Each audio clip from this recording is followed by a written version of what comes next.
I spent over 30 hours playing Solateria, a Metroidvania that places a strong emphasis on parry-based combat. In this video, I'll be breaking down the game in full and sharing my thoughts, so sit back, grab a drink and enjoy the review.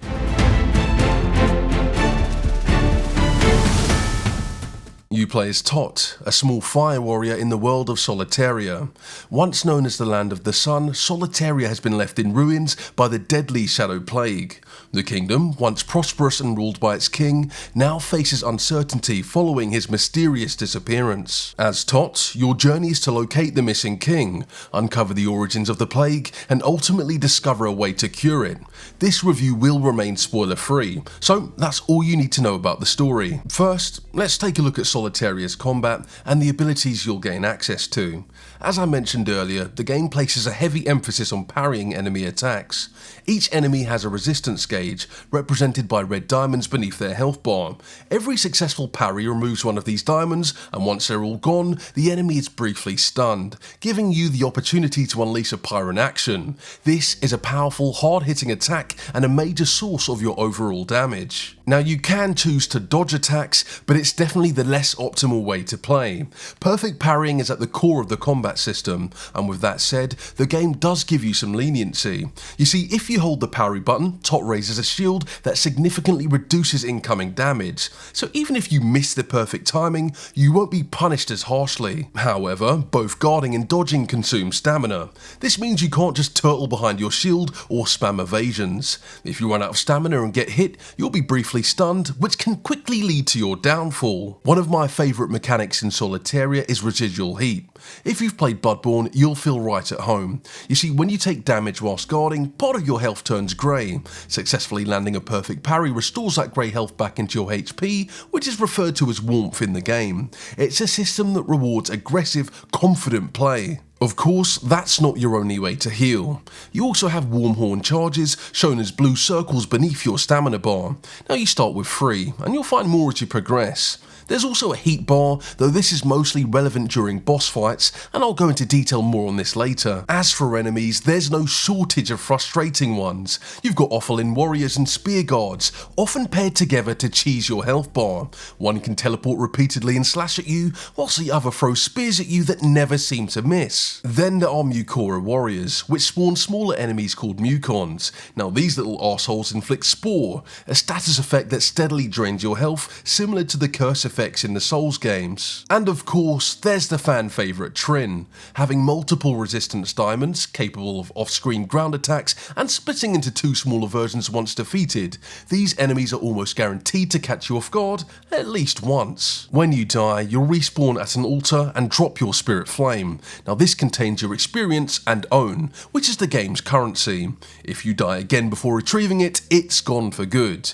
If you've played any other Souls-like game, this system will feel very familiar. Up next, we'll take a look at the game's map and some of the NPCs you'll encounter. Solateria's map follows a familiar Metroidvania structure. You see, all areas are interconnected and regions are only revealed once you've explored them. Unlike Hollow Knight, you don't need to purchase map pieces, which makes navigation far more intuitive and removes the frustration of not knowing where you are. Hidden areas are also clearly indicated on the map, so you won't need to go around attacking every wall just to uncover its secrets. The map itself is a solid size, with 12 distinct locations to explore throughout your journey.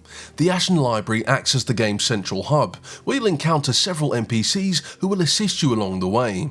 Flutis handles upgrades, something I'll touch on a little bit later. Leafa serves as the chef who prepares dishes that boost your stats, and Verita, the head librarian, offers guidance as you progress. Another thing Solateria does well is how it handles collectibles. Once items and upgrades are revealed on the map, they remain marked, so you always know where to find them. You may still need specific abilities to reach certain ones, but that's all part of the Metroidvania formula, and you all know what you are signing up for. Originally, fast travel was limited to returning to the Ashen Library, but a later patch added the ability to travel back to the last altar you visited. This is a welcome quality of life improvement as it cuts down on unnecessary backtracking and saves you from having to travel multiple times just to reach your destination. Hey guys, Senor Donut here, obviously. If you're enjoying the video, don't forget to leave a like and subscribe for more content like this. Thank you. Now back to the video. But what about customization? And how does the leveling system work? Well, you have 8 individual stats that can be upgraded, known as core stones, each capped at level 20. For example, increasing warmth boosts your overall health, strength improves your attack power, and damage reduction does exactly what you'd expect. You gain experience by defeating enemies, which can then be spent at altars to level up these stats. You can also enhance the effectiveness of your core stones by giving royal seals to Opus. These are awarded for defeating bosses and can also be found throughout the world. For instance, upgrading your damage reduction core stone can also increase how much health you recover when using a warm horn charge. The game also allows you to customize your loadout by equipping parts. These function in a very similar fashion to charms from Hollow Knight. You can equip up to 4 at a time, with effects ranging from increased attack damage and health regeneration to boosting pyron attacks or even granting an additional healing charge. I experimented with a variety of builds, having collected all the parts, and you can create some seriously powerful combinations that make a noticeable difference in both enemy encounters and boss fights. That said, I did find myself relying on one particular setup for most boss encounters as it gave me the most consistent results. However, the overall level of customization is fairly basic. A number of parts feel underwhelming or too similar to one another, and once you've collected most of them, you'll only likely use a small percentage. Many simply aren't worth occupying one of your limited slots. Reaching max level is also relatively easy, though I wouldn't necessarily consider that a negative. I'd recommend prioritizing warmth, strength and damage reduction, ideally in that order, before investing in the remaining core stones as you see fit. Overall, I did enjoy the parts system, even if the depth of customization is somewhat limited.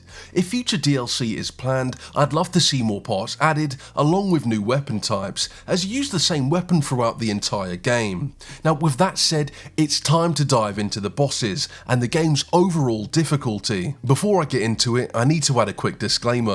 I played the game on day 1 before any patches were released, and in its original state, this was without a doubt one of the hardest games I've ever played. And trust me, I've played them all. Elden Ring, Sekiro, Bloodborne, Hollow Knight, you name it, I've beaten it without summons. The unpatched version was fucking brutal. Parry windows were incredibly tight, enemies had almost no wind up, and bosses dealt massive amounts of damage. They could delete your health bar in seconds, there was absolutely no room for error. On top of that, the game required directional parrying, meaning you had to be facing the enemy to successfully parry. Some bosses could teleport from side to side and attack instantly, so if you didn't turn in time and hit a near perfect parry, you were getting hit every single time. I was playing on standard difficulty, Warrior's Path, and I genuinely thought I'd somehow set it to hard. I'm not someone who gives up easily. I've taken down the Orphan of Kos, defeated Ishin the Sword Saint, and after countless attempts, put Melania to rest. But Solateria was really testing my patience. After a patch, I discovered that the parry system, especially directional parrying, had actually been functioning as if it were on Legendary Flame difficulty, the game's hard mode. On top of that, a bug had allowed me to access an area earlier than intended, meaning I was fighting a boss I realistically had no chance of beating at that stage. I'd already completed around 80% of the game before the parry update dropped, so for most of my playthrough, I was essentially playing on hard without realising it. Since then, many of the tougher bosses have been nerfed, some multiple times, and the parry system has been buffed, making it much more forgiving. In my opinion, they may have taken it a bit too far.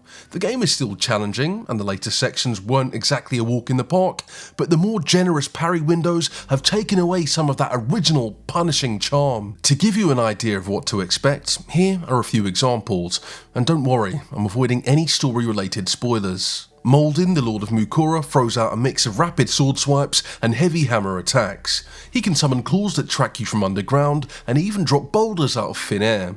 Whilst most of his attacks are telegraphed, you'll need quick reactions to deal with the falling boulders. In his second phase, he becomes far more aggressive and gains a gravity-based aerial attack that can punish you heavily if you get caught in it. Then there's Taish, the Mint Master of Zephyron. She has a tricky underground grab attack, sends clones charging towards you, and releases toxic clouds that inflict spore that we discussed earlier. In her second phase, more clones are introduced, all capable of spreading toxins and covering the arena.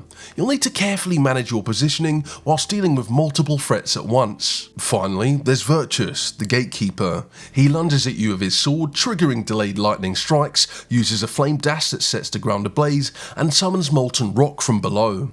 In his second phase, he becomes even more dangerous, adding aerial attacks that electrify the ground, along with delayed grabs and slashes that can easily catch you off guard. Across all of these fights, you'll need to stay sharp.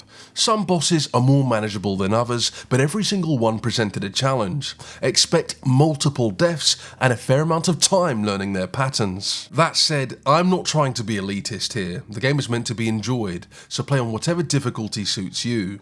There are 4 difficulty settings and you can change them at any time. For Soulslike and Metroidvania veterans looking for the original Solateria experience, I'd recommend Legendary Flame difficulty. It will absolutely give you the challenge that you're looking for, and it's also the only difficulty tied to an achievement. For those that want a fair challenge without spending hours on a single boss, Warrior's Path is the way to go. I was genuinely impressed with how well Solateria performed from a technical standpoint. I ran the game natively at 4K at 120 frames per second, and it remained consistently smooth throughout, no noticeable frame drops or stuttering. I didn't need to tweak any settings either, it worked straight out of the box, which is something I have to commend Studio Doodle for. With that said, the game wasn't without its issues. I did encounter a number of bugs during my playthrough. Map markers would occasionally disappear, making it harder to track where I needed to return to. Some ability names bugged out, certain item names were misspelled, and there were instances where I couldn't retrieve my spirit flame. I also ran into areas where platforms wouldn't function as intended, and honestly, I could list more, but you get the idea. To give Studio Doodle some credit, they've been consistently rolling out patches since launch, and it's likely that many of these issues will be resolved by the time you play. Some have already been fixed, though quite a few still remain. It's worth noting that none of these bugs were game-breaking or significantly impacted my overall experience. They do highlight a slight lack of polish, but considering this is the studio's first game of this scale, it's something that I can overlook. Thanks to how well the game performs overall, these issues feel more like minor inconveniences than major flaws. I have no doubt that most of them will be ironed out in the incoming weeks. As a whole, I was still very pleased with the game's performance, despite a few rough edges. The game looks beautiful, which is exactly what you'd expect from its hand-drawn art style. Whether you're exploring the dark, fire-ridden depths of the Ashen Library, the vibrant blues and greens of the Waterfall Basin, or the more synthetic feel of the Solin Lab, every area is visually striking. If that wasn't enough, the soundtrack is just as impressive. Each location has its own music that seamlessly complements the environment, adding to the overall atmosphere. This isn't some throwaway effort either. The quality of the music matches the artwork every step of the way. Animations are also incredibly smooth across the board, from your attacks to enemy movements. Even something as simple as walking, everything feels fluid and well crafted. When it comes to the art style and music, Solateria absolutely nails it. Full credit to Studio Doodle here. Solateria took me around 30 hours to complete, but it's worth noting that I went through all of the side content, including optional boss fights, collecting every part, and reaching max level. Even with the adjusted difficulty, you're still looking at a minimum of around 20 hours for a standard playthrough. At $18 or £15, I think that's a pretty good price point. So, to get straight to it, I think Solateria is a fantastic game. Even though I experienced most of it in its harsher, more frustrating launch state, I genuinely enjoyed the challenge and the level of precision that the game demanded. The combat is excellent, with its strong focus on parrying and a great variety of boss designs. Exploration feels familiar in the best way, with a well-designed map and high-quality world building. Visually, the game is impressive, and the story kept me engaged throughout. I was always eager to uncover what was going on, and it delivered at a steady, satisfying pace. Yes, the original difficulty and parry timings were overtuned, and there are still some bugs present. However, these have been addressed to a large extent, and the devs are actively releasing fixes. Going in, I didn't have particularly high expectations, but Solateria has ended up being one of the best games I've played in 2026, with Hades still taking my top spot. Studio Doodle are clearly onto something here, and I'm giving Solateria an 8.5 out of 10. If they continue to refine the difficulty and iron out the remaining issues, this could easily become a standout Metroidvania, and if any DLC is released, I'll definitely be picking it up and sharing my thoughts. And with that wraps up my review of Solateria. Huge thanks to everyone who stuck around to the end, I really appreciate your time. I'll be focusing on PC titles for now, and my next review will be Grime 2 when it releases in the coming weeks. If that sounds like something you're interested in, be sure to subscribe. But until next time guys, I'll catch you all on the next video.